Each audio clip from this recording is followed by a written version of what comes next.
पाक फौज के दस्तों ने इस्लामाबाद में सिक्योरिटी की जिम्मेदारियां संभाली हैं। वजारत दाखिला ने आइन के आर्टिकल 245 के तहत पाक फौज की तैनाती के अहकाम जारी किए।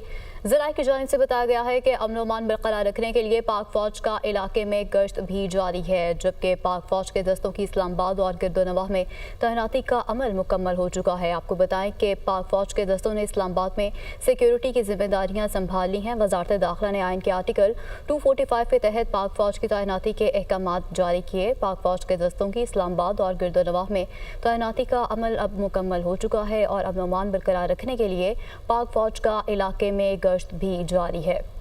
पाक फौज के दस्तों की इस्लामाबाद और गिरदोनवाह में तैनाती का अमल मुकम्मल हो चुका है। बात करने के लिए हमारे साथ मौजूद हैं आदिल तनोली। आदिल, बताइए, पाक फौज के दस्तों ने इस्लामाबाद में सिक्योरिटी की जिम्मेदारियां संभाली हैं, क्या सूरत हाल है? पाक फौज की इस्लामाबाद में तैनाती का अमल जो है वो शुरू हो चुका है। पाक फौज के दस्तों ने इस्लामाबाद में सिक्योरिटी की जिम्मेदारियां संभाल ली हैं। वजारत दाखिला ने आइन के आर्टिकल 245 के तहत फौज की तैनाती के अहकाम जो हैं वो जारी किए हैं। पाक फौज की दस्तों की इस्लामाबाद और गिरदोनवाह में तैनाती का अमल जो है वो बाकायदा तौर पर मुकम्मल हो चुका है। शहरियों की जान माल के तहफ़्फ़ुज़ और अमन अमान बरकरार रखने के लिए पाक फौज का इलाके भर में गश्त जो है वो भी शुरू हो चुका है। किसी भी शरपसंद को अमन आमा वाला करने की इजाज़त जो है वो बिल्कुल नहीं दी जाएगी। सिक्योरिटी ज़राए की जानिब से ये भी बताया गया है। हुकूमत की जानिब से आइन के आर्टिकल 245 के तहत फौज तैनाती की आज मंजूरी दी गई है और जिसके बाद ये अहकाम भी दिए गए कि रात 12 बजे से मुकम्मल तौर पर सिक्योरिटी की जिम्मेदारी जो है वो पाक फौज संभाल लेगी।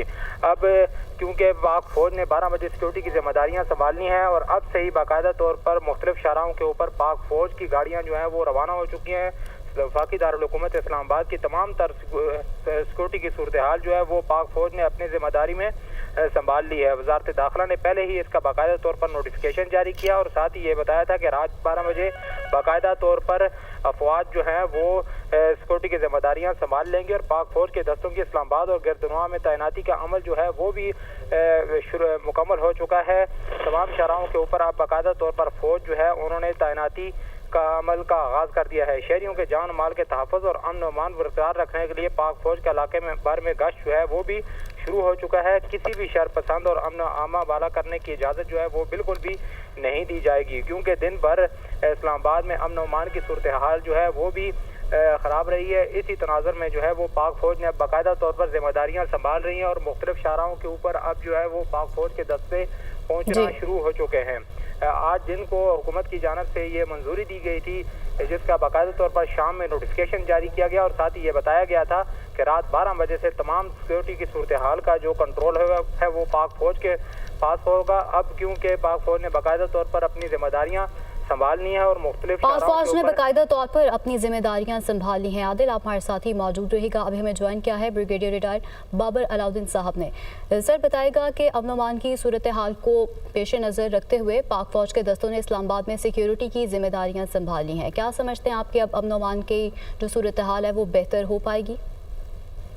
जी बिल्कुल, ये आईनी तौर से उन्होंने सवाली है, कॉन्स्टिट्यूशन इसकी इजाज़त देता है और ये कोई ज़ाहिर है जो हालात बने हुए हैं इस्लामाबाद में, आप हम सबको पता है SCO समिट नेक्स्ट वीक होने वाली है, उसमें बहुत सारे इम्पोर्टेंट वर्ल्ड लीडर्स आ रहे हैं और ये एक इंतहाई अहम समिट है। बहुत देर बाद पाकिस्तान में इस लेवल की कोई समिट हो रही है, तो किसी सूरत भी रिस्क नहीं लिया जा सकता कि बिलखुसूस इस्लामाबाद में कुछ सिक्योरिटी की सिचुएशन ऐसी पैदा हो, क्योंकि पूरा इंटरनेशनल मीडिया उसको कवर कर रहा होगा।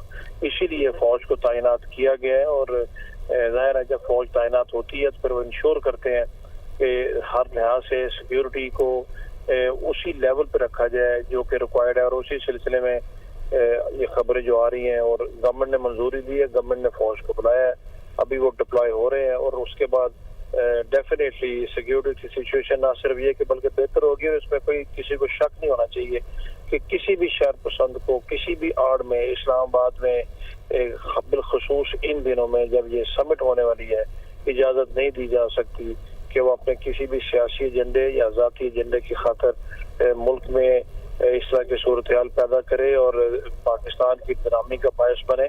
ये बहुत ज़रूरी है और ये इम्पोर्टेंट भी है, ये वक्त की ज़रूरत भी थी, क्योंकि जब ये लोग इस तरीके से नहीं समझते और वो ये समझते हैं कि जी वो इस तरह की हरकतें करके शायद गवर्नमेंट को मजबूर कर लेंगे یہ پاکستان کی بدنامی کا باعث بنے گی. بدنامی کا باعث آلریڈی وہ بن ہی رہے ہیں, لیکن اسلام آباد کی حد تک, فیڈرل کیپٹل کی حد تک جہاں پر یہ ہائی پروفائل موومنٹ ہونی ہے, وہاں پر فوج کی تعیناتی بالکل وقت کی بھی ضرورت ہے, قانون کے مطابق ہے, آئین کے مطابق ہے. اور یہ بڑا واضح پیغام ہے ان تمام عناصر کو کہ کسی صورت بھی ان کو اجازت نہیں دی جا سکتی کہ عوام کی جان و مال کے لیے وہ مشکلات پیدا کریں اور اسلام آباد میں فیڈرل کیپٹل میں کوئی ایسی صورتحال پیدا کریں جس میں کوئی خون خرابہ ہو یا تشدد کی کوئی کاروائیاں ہوں. اسی لیے فوج کو حفظ مات قدم کے طور پر ڈپلوائے کیا گیا, اور یہ کوئی چمبے کی بات نہیں ہے, یہ ایز پر لا ہے, ایز پر کانسٹیٹیوشن ہے. اگر اس کو کوئی اور کے رنگ دینا چاہتا ہے تو اس کی اپنی سیاسی سوچ ہے, لیکن لوگ باخبر ہیں اور میڈیا کے ذریعے بھی ان کو اس چیز کا پتہ لگ رہا ہے. کوئی ڈکی چھپی بات نہیں ہے. گورنمنٹ نے فوج کو کال کیا ہے, فوج گورنمنٹ کے کہنے پر ایسا کرنے کی پابند ہے, اور اسی کانٹیکس میں یہ سب کچھ ہوا ہے, اور اسی تناظر میں اس کو دیکھا جانا چاہیے. بالکل اسی تناظر میں اس کو دیکھا جانا چاہیے. سر سیاست ایک طرف, لیکن جب اتنا اہم ایک سمٹ ہونے جا رہا ہے اور ایسے میں انتشار پھیلانے کی کوشش کی جا رہی ہے, تو کس طرح سے آپ سیاسی جماعتوں کو اور دیکھتے ہیں کہ اس طرح سے کرنا مناسب ہے؟